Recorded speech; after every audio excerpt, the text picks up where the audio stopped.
নমস্কার বন্ধুরা, তোমার সবাই কেমন আছো? আমি মাম্পি চলেছি নতুন একটা ভিডিও তোমাদের সঙ্গে শেয়ার করতে। তোমাদের দাদাভাই বাজার থেকে নিয়ে এসেছে আজকে মাংসটা ভালো করে আমি ধুয়ে নিয়েছি। এটা আমি খালি কড়াইয়ে গোটা গরম মশলা ভেজে নেব।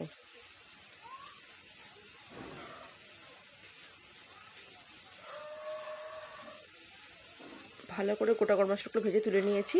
এবার আমি তেলের মধ্যে দিয়ে দিচ্ছি শুকনো লঙ্কা আর গোটা গরম মশলা, কিছুটা জিরে।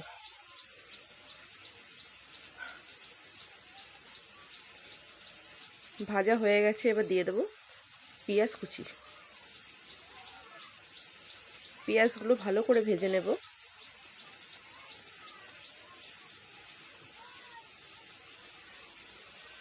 পেঁয়াজগুলো ভালো করে ভাজা হয়ে গেছে, এবার আমি দিয়ে দিচ্ছি আমাদের টমেটো কুচি।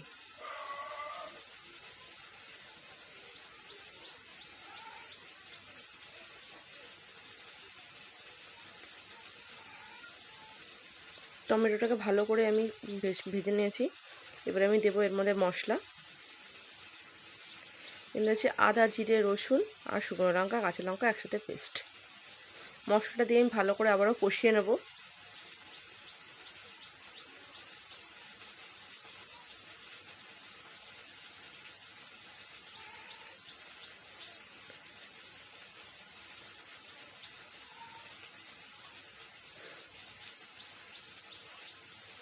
এবার আমি দিয়ে দিচ্ছি লবণ, কিছুটা পরিমাণ চিনি দিয়ে আবারও আমি ভালো করে কষিয়ে নেব।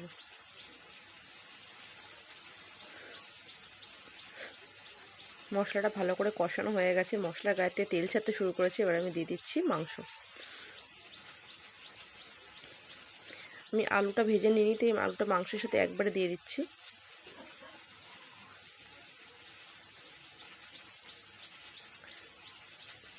এবার আমি লবণ হলুদ দিয়ে ভালো করে আবারও কষিয়ে নেবো, সব কিছু একসাথে মিশিয়ে।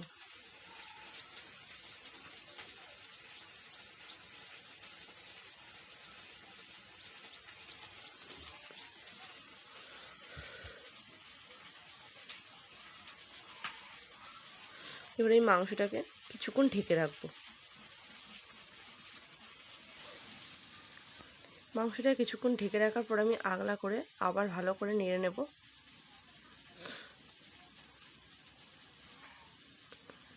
দেখো মাংসের গায়ে কতটা জল বেরিয়েছে মাংসের মধ্যে।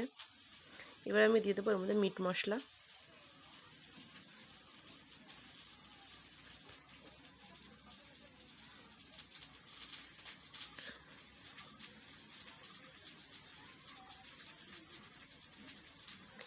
এই জলটাকে কিন্তু পুরোটা টানাতে হবে, আর এই মাংসের জলে মাংস প্রায় সিদ্ধ হয়ে যাবে। দেখো জলটা কিন্তু অনেকটাই টেনে গিয়েছে আর তেল ছাড়তে শুরু করেছে। আমি কিন্তু এখনও অনেকক্ষণ ধরে কষিয়ে নেব। নেওয়ার পরে দিয়ে দিচ্ছি কিছুটা জল।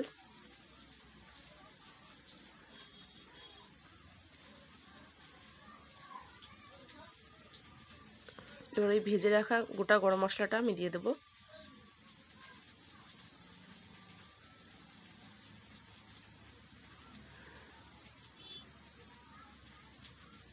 এবার দেবো এর মধ্যে ধনেপাতা।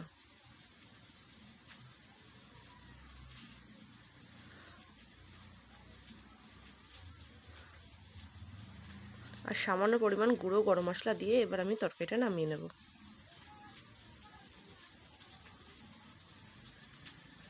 আমার আজকের রান্না তোমাদের কেমন লাগলো তোমরা অবশ্যই জানিও।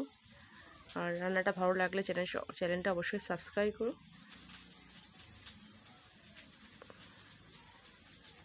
আর আজকের ভিডিওটা আমি এখানেই শেষ করছি। দেখো মাংসটা কত সুন্দর কালার এসছে।